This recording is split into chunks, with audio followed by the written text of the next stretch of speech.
Hi, I'm Mike Van Nattan with Hill Country Fishing Rods, and here I'm going to be reviewing the GooKit Black 2-inch Wi-Fi Full HD 1080p sports camera. It's 12 megapixels, and here you can see I've just taken it out of the box and it's still in the packages. Here's a comparison to the older camera, which doesn't have the light sensor on the front. It's basically the same size camera. The buttons are in the same places. You can see here that the ports are identical. There's some very minor differences, which I'll get into here in a minute. Okay, so here we go. Here's the kit without the baggies on it. I'm recording this on my cell phone camera, so hopefully it'll show a little more of the detail. There's mounts for all kinds of things. These are particularly useful for the monopod type things. And you got your mounts if you need to add some more mounts somewhere. The only thing I notice is there's no screw hole in the middle. It'd be nice if there was a screw hole in the middle so that if you wanted to screw it down even harder, you could, but you can make that yourself. No big deal there. The charger goes with the cord, and it's a standard cord. For whatever it's worth. Has a couple of these, one of those mounts, which goes in here. And let's see. Okay, so then there's two batteries. My only complaint is you'll see that they are 900 milliamp. Those only run for about 45 minutes. It's kind of sad. I wish they were better. That's why I immediately go out and buy more batteries, because those don't last long enough to fill a card. I've got some 1100 milliamp ones that run about an hour or almost 2 hours each. Did I say 45 minutes? These will only run about an hour and a half. So you'd have to have at least 3 of them, maybe 4 to do a whole day. So, and that's fine. I mean, they'll work. They'll work, and it's nice that they included 2. That's awesome, because I tell you what, you will go through them quickly. So, and here's the bite clamp or a paddle clamp. I've used this kind of thing as a paddle clamp before, and they're awesome. Put it on your paddle, and I might be able to include some video in my commentary, or at least I can point to it.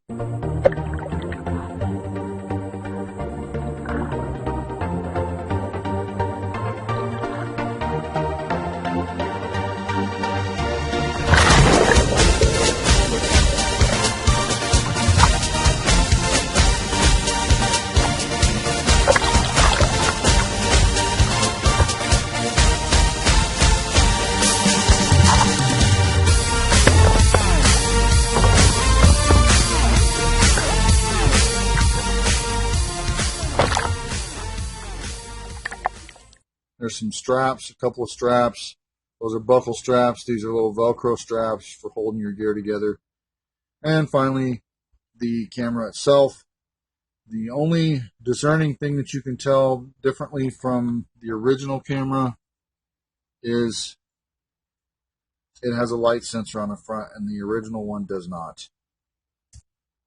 And it shows because it does a whole lot better at detecting light.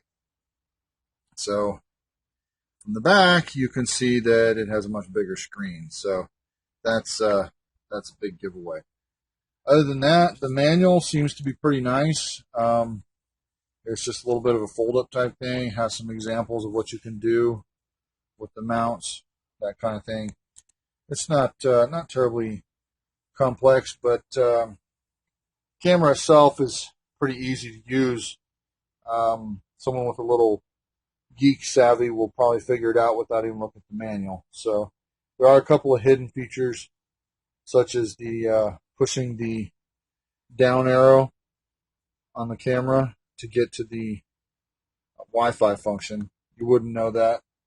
Also, if you push the down arrow while you're playing, you get, while you're recording video, you'll take a picture. I should note that this is one other difference. The buttons on the sides are kind of completely different. So no big deal. They still work the same.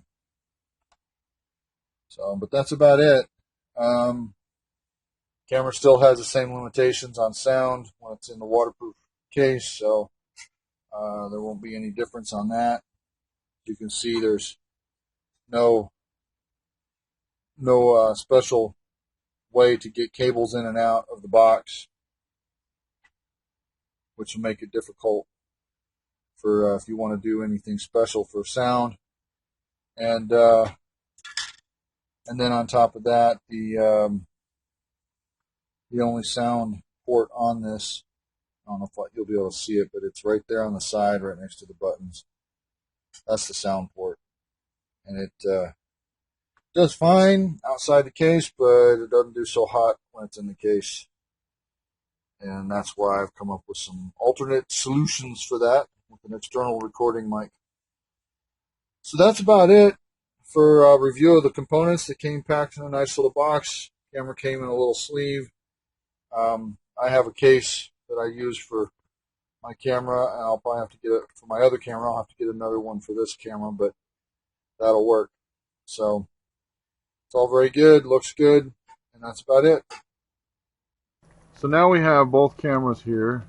These are both at 1080p and 30 frames per second. You can see that the camera on the left is, which is the Anart, versus the one on the right is the GooKit. The one on the left is having issues with the contrast against the sky. It seems to be better down low. You can kind of get an idea.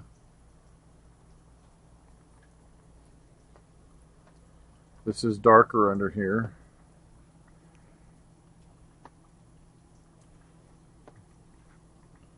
The coloring is a little bit different, but that might be the screen. We'll find out later.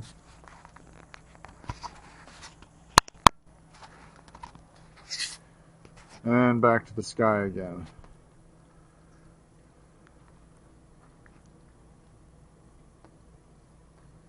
So you can tell that the older version doesn't handle the lighting very well, which I've noticed that in my river pictures. So the newer camera really seems to handle the lighting better, and we noticed that on the inside pictures as well. The camera on the left is the Anart. The camera on the right is the GooKit. These are both running in the same resolution, which is 720p. This is to give you an example of what the lighting is like for each of these, and we can compare them on the computer. So you can see here, this is a fairly dark environment here.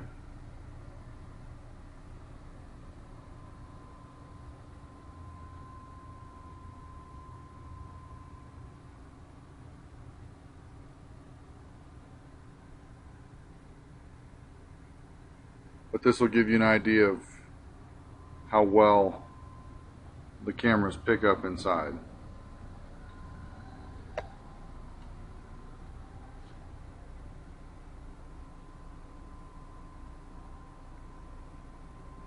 Actually get a picture of where we build fishing rods.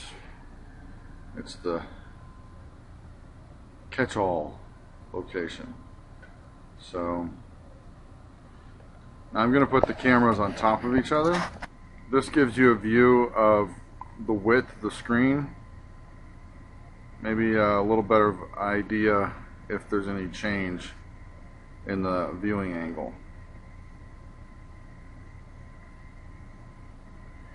And that's pretty much it. That's about as good as it gets. So that's pretty much the review.